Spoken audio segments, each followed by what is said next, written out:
Hello, everyone, and welcome to another edition of BookTrib Live Chat. Today we are talking with BookTrib favorite Carla Neggers about her latest novel, Cider Brook.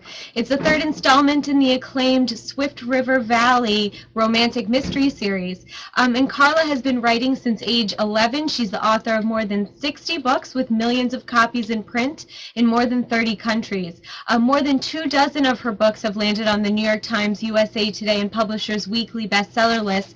Carla is a powerhouse. She's also a New England girl. She grew up in rural western Massachusetts, a favorite of us here at BookTrib.com. And her imagination, curiosity, and sense of adventure are key to creating the complex relationships, fast-paced plots, and deep sense of place in her books.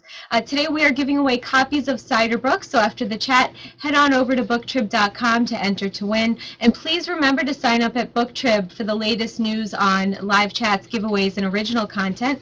Follow us on Twitter at BookTrib and follow Carla at Carla Neggers. Carla, welcome to the chat. Oh, thanks for having me. It's great to be here. Oh, great. Now, before we get started with viewer questions, can you tell us what your favorite part of Cider Brook is? Oh, I just loved writing this story. It was just a lot was going on in my life when I was writing it, and it was just so much fun to sit down here in my office and dive into this story about a treasure hunter and this guy, this volunteer firefighter, carpenter, and just the adventures they got into, the setting. It's set in fall in New England. That's one of my favorite times. So it was just the whole thing was just for me, just an escape into a world. I mean, I love my life. I have a great life, but it was just diving into this world. Now, Treasure Hunter, how did you choose your character to be a treasure hunter in the series? Well, Samantha Bennett I mean, she really popped into my head as a character. But Cider Brook is the third book in the Swift River Valley series, and it starts with Secrets of the Lost Summer, and we meet Dylan McCaffrey, who's inherited this house in this little town in the middle of nowhere as far as he's concerned. He's out in Southern California. He's never heard of Little Knightsbridge. He doesn't know he owns a house there. He doesn't know why he owns a house there, but he gets this note from the owner, Olivia Frost, and telling him to come clean up his yard because she's opening an inn down the road, and he has no idea what she's talking about. Well, his father was Duncan McCaffrey, and who had just died a couple of years ago, and is a very respected treasure hunter. Samantha, our heroine in Cider Brook, worked for Duncan before his death, and I got fired. So she's come to Knightsbridge to redeem herself. Excellent. Great. So we're going to dive right into some viewer questions. Rachie wants to know, what is the level of research that typically goes into your writing? I love to do research. I especially love to go places. It's like I have a series, the Sharpe Donovan series that takes place in Ireland. So, get on my Aer Lingus flight and go to Ireland. That's great research. But in Cider Brook and this whole Swift River Valley series is a little bit different for me in that I actually grew up and have our family homestead in this area. Knightsbridge is a fictional town, but if you look on a map of southern New England, you'll see this big body of water right in the middle of Massachusetts. Well, that is actually a reservoir that was formed about 75 years ago when the three branches of the Swift River, hence Swift Mm-hmm. River Valley, were dammed and created this reservoir. Well, there were four little towns in the valley that had to be depopulated, and the whole map of southern New England, of this part of Massachusetts in particular, was rearranged.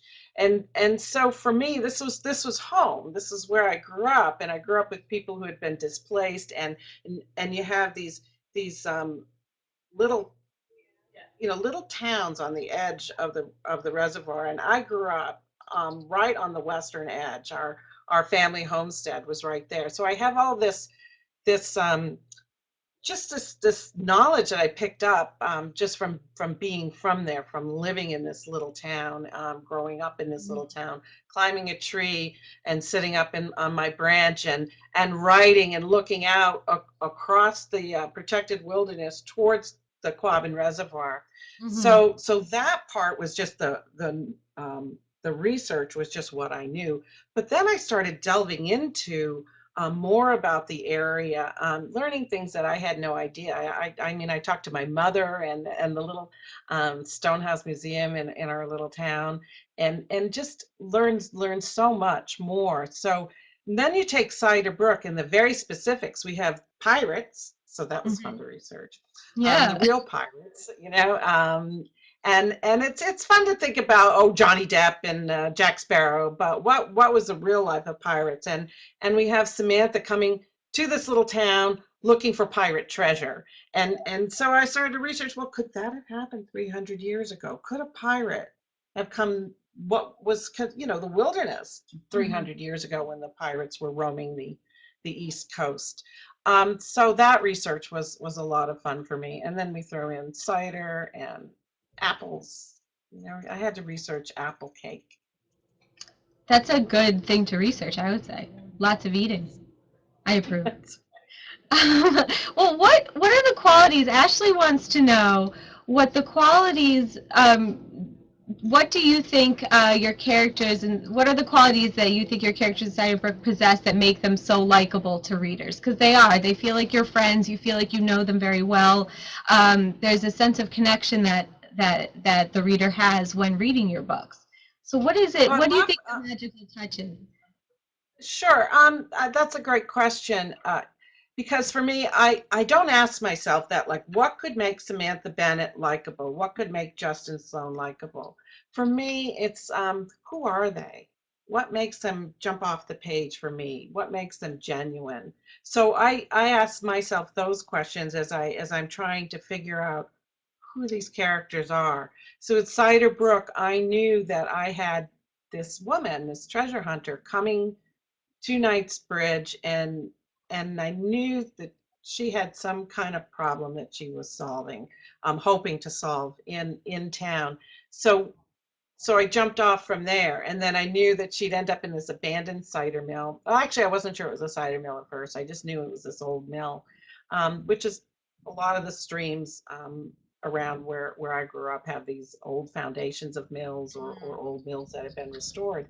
So I knew that was going on, and I knew Justin was going to be the firefighter who came in and rescued her, much to her chagrin, because she's a very independent, feisty woman. So um, so you put those things together, and the relationships, the circumstances, the internal conflicts, the things that they're trying to solve and think about, and who they are. All of that to me makes them come to life.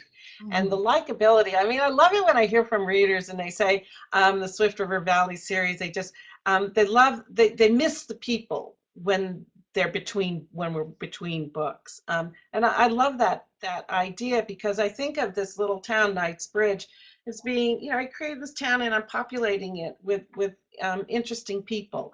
And I also think, for me anyway, it, that the characters aren't perfect. That they're, it's just to me that they have their flaws, and that makes them, I don't know, it just makes them real. It makes them, to me, endearing because I think, well, I got my flaws, I mean, we all do.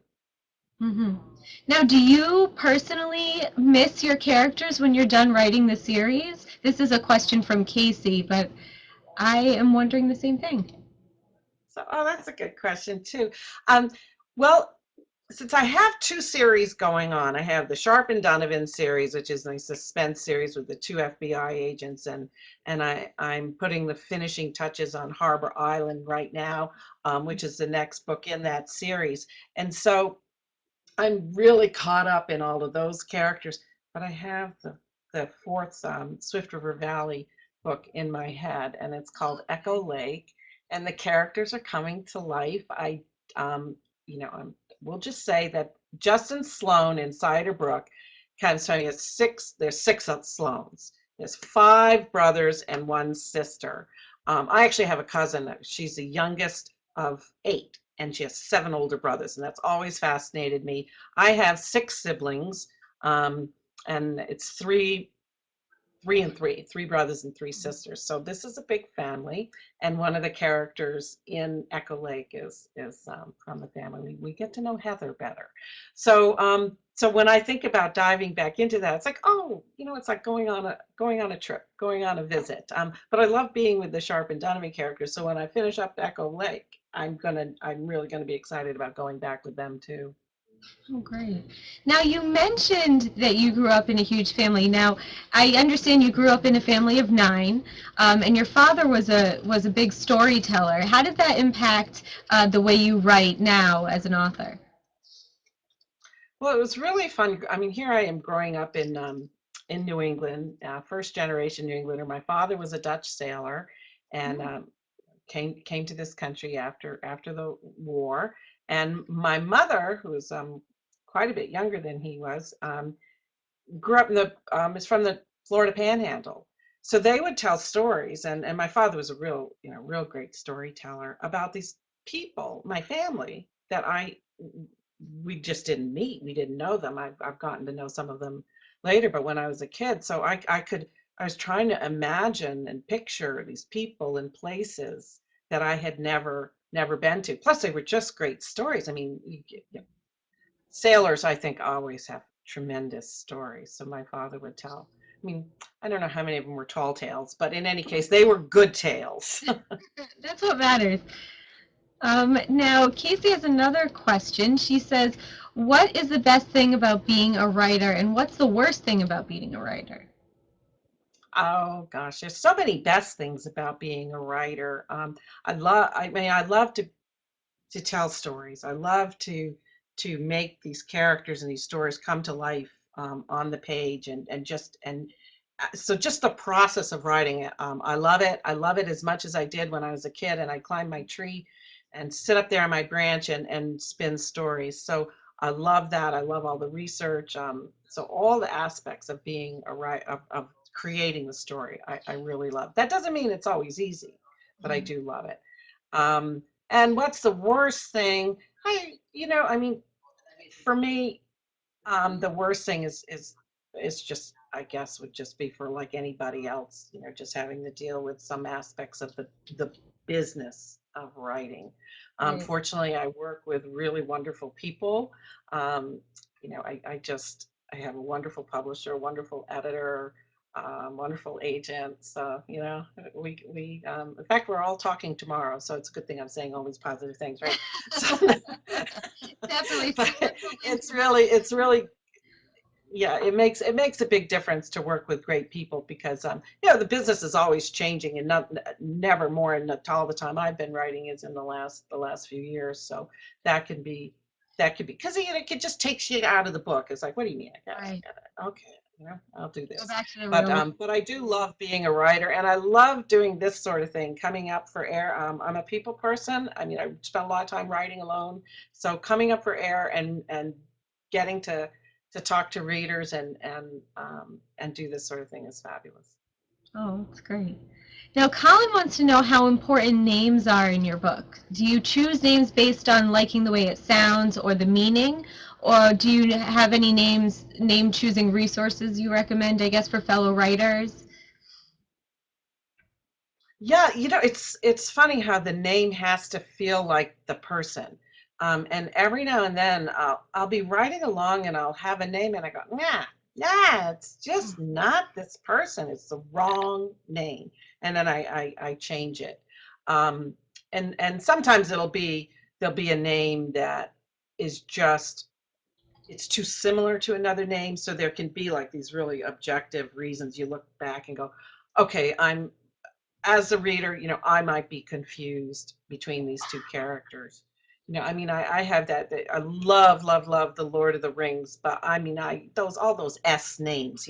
So, anyway, so sometimes I'll think about it from just that objective point of view, and then for sources for names, I mean, every now and then I will use a name that I know the meaning of, and um, but that's rare. It's more likely that it's who's the family, who are these people, sometimes even when they were born, a name, um, like Grace. When would that this character would that be a name that she would have being born in 1900 or something like that? I'm just making that up. Hmm. So some of that can play into it. And for resources, I mean, I used to do the phone book a lot just to get the juices flowing, and sometimes I'll do um, like cookbooks, names and cookbooks, magazines. I mean, I just start looking, and it's mostly just to get thinking, just to get out of the rut of what I might be in, or to get out of the last book, and to just be like, okay, what are some names here? I just need some names, and I'll go on, look up surnames, look up, Scottish surnames or Irish surnames, just to get the juices flowing. But it's not how I actually choose the name. It's more of just a brainstorming, just get out there. And I do a lot of my writing like that. I'm not one of those like, I got it and that's it, we're done. I do a lot of this discovery process. Cool. Now, Tiny Book Monkey wants to know what authors have inspired you to write. What were you reading back when you started writing at 11 in your tree branch up there? What really made you want to take that on as a career? Well, as a kid, growing up out in the country with all my brothers and sisters, we didn't have a lot of access to bookstores, but we did to library. And our town library early on was also our school library, and we would walk from our school, and it was on the town common. In fact, if you read That Night on Thistle Lane and Phoebe O'Dunn in her library, it's a lot like the library that I had growing up. And I mean, take some liberties there too, but it's and I would just go and just have whatever that just says, I mean, I would read everything. I'd grab books from the library. And I remember discovering Mary Stewart, and I just thought she was fabulous. I still do. Every summer I reread a Mary Stewart.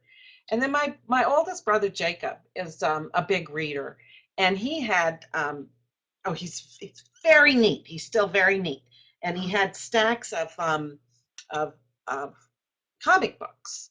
And then he had all the mystery. He's the one who introduced me to Dashiell Hammett, Oh, Raymond Chandler, Robert Ludlum, all of these books, and he would loan them to me, or I might or might not have helped myself to them on the sly. But those I loved all those books. and who are you reading now? Well, I actually, right at this moment, I am reading the latest Seaview In book by Cheryl Woods, who's a really, really good friend of mine. Yeah. Oh, excellent. Now, Debbie wants to know how long it usually takes you to write one of your novels. I always joke, how long do I have? But, I mean, right now, I'm publishing about 2 books a year. Ooh. But it would be a bit misleading to think that I'm writing, it's, 6 months takes me to write a book. That's a bit misleading because I think about a book for a long time before I actually write it. I mentioned Echo Lake, the next one in the Swift River Valley series. I'm writing it, but I had been thinking about that for quite some time when I was writing Cider Brook. And in fact, there's a part of the story that I knew I was thinking about when I was writing Secrets of the Lost Summer, the first book in the series. So all those little pieces are floating around back there of different stories. So when I sit down to actually write, it's not like, okay, I have a cousin in Holland, and he's a former officer with the Dutch Air Force. And he says, how many weeks does it take you to write a book? And I thought that was an interesting exercise to really try to figure that out. He asked me that 2 years ago, and I'm still working on the answer. Jamie wants to know if you ever get writer's remorse, like when you finish a book and you're not sure if it's quite there yet. Oh my gosh, yes, absolutely. I tell my editor she's not going to have to, fly to Vermont and take it out of my hands. And but there, So in that process in fact, I'm in it right now. So it's like, don't look, don't look. I've got papers here all over, and I'm finishing up all these little finishing touches, and I just like, okay, I'd really like to go back and start over. But there's just, it is done, and there is a point where you have that little moment of panic and like, oh my gosh, have I got everything in here? And then it's sort of like your editor reads it, you start to have a copy editor come Mhm. back and you start stepping back from it, and it becomes its own thing, and you let it go, and it goes out and it becomes something for readers, which is great, because I'm a reader, and I hope writers get those books out there. Come on, just put them out there. Definitely. Now, you mentioned flying to Ireland for research for your other series, and we know that you're quite the traveler. But Regina wants to know if you could have any accent from anywhere in the world, what would you choose? Oh, now you're catching me. Well, I love the Dutch accent, of course, because it reminds me of my father. You know, um, we have all these phrases that we go back. He passed away some time ago, and when I go and visit my cousins in Holland, and I hear the Dutch accent, it just takes me back to pop. But I do love an Irish accent, and I think if I could pull off an Irish accent, that would be fabulous. How many times, how frequently do you go back and forth from Ireland? to to Ireland. Yeah. Well, we're planning a trip now. We're going to sneak off. Don't tell anybody. I know this I is the will. live chat, but you just shh. But we're going to sneak off, and I'm actually going to do a little writing retreat in April and May Oh, in nice. Ireland. Yeah, and England might be involved too. So I do love to travel, and that's another best thing about being a writer is you can go right in places like Little Irish Cottage on the southwest coast. So that's a lot of fun. But uh, Last year we actually went to Ireland 3 times. I call it my little pop fly from Boston. It's a really easy flight, and if you haunt the different sites, you can get some pretty good deals. And and we love to travel. Excellent. Um, let's see here. Ashley wants to know what your favorite subject in school was. Did you do well in English-based courses? I'm betting yes. Um, Actually, yeah, I started out as a music major in college, though. I was a French horn player, and I loved all my Oh. music classes. But but it wasn't. It's one of those things of, are you hacking away in the right jungle, or you have your ladder leaned up against the right wall? And as much as I loved music and was very immersed in it, when I would do my English classes and the writing classes, I that's that was my vein of gold, because even while I was doing music, I mean, I thought that was more practical than being a writer, if you can believe that. But while I was doing all my music classes, I was always writing a book, always writing a book. It's what I wanted to do. So I ended up graduating with a degree in journalism from Boston University, and did some journalism for a while. So it was a lot of fun to do that, but I was always writing fiction. Hmm. And I've just been very, very lucky. So, but I liked a lot of classes. I actually, when I was 14, I thought I would be a plant pathologist and cure Dutch elm disease. So, Okay. science was good. Definitely. Laura wants I don't know that I was good at it, but it was good. Laura wants to know what do you think are some of the most overdone plots right now, and how do you keep your plots fresh? Oh, that's interesting. I don't know that I could say what's overdone right now. I think that for any of us, maybe we go on a reading spree, and we're just like reading certain kinds of books for a long time, and just go, you know what, I think I need a break from that. And so I'm going to put that aside and read something else. So it may not be that it's overdone so much as it is just we as readers just are like want something different.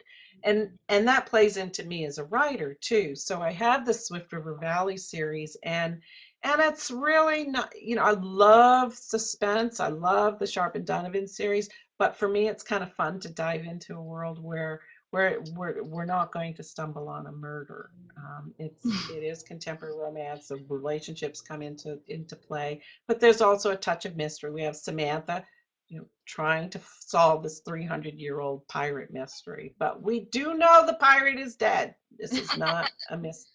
It's been 300 years. He's not with us. So, Through all your research, who is your favorite pirate that you came across in history?